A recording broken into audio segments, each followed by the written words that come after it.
រឿងនិទានខ្មោចសំឡេងដេខោកាដានអាត្រិត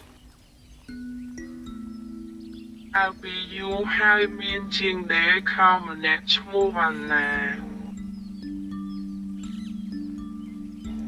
គាត់ធ្វើការនៅរោងចក្រកាត់ដេរហើយតែងតែនៅធ្វើការយប់ជ្រៅដើម្បីបញ្ចប់ការងារយប់មួយភ្លៀងធ្លាក់ខ្លាំងហើយមនុស្សទាំងអស់បានត្រឡប់ទៅផ្ទះអស់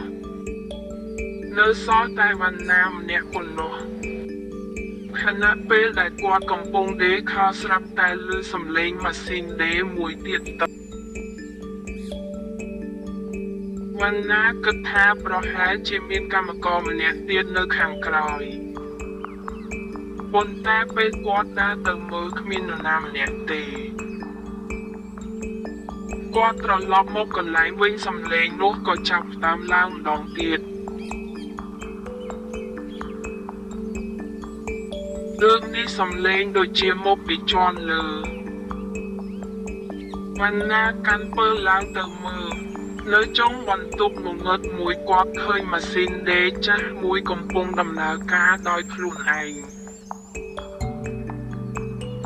នៅលើកៅអីមានស្ត្រីសក់វែងស្លៀកពាក់សដេខោមួយដោយក្បាលទាបវណ្ណាសួរថាបងស្រីជានរណាស្ត្រីនោះឈប់ដេរភ្លាមហើយងើយមកឡើងយឺតតែអ្វីដែលគាត់ឃើញគឺគ្មានភ្នែកគ្មានច្រមុះមានតែមុខសស្លេកដូចក្រដាសវណ្ណាភ័យខ្លាចខ្លាំងរត់ចុះពីជាន់លើប៉ុន្តែសំឡេងម៉ាស៊ីនដេរនៅតែឮតាមពីក្រោយទឹក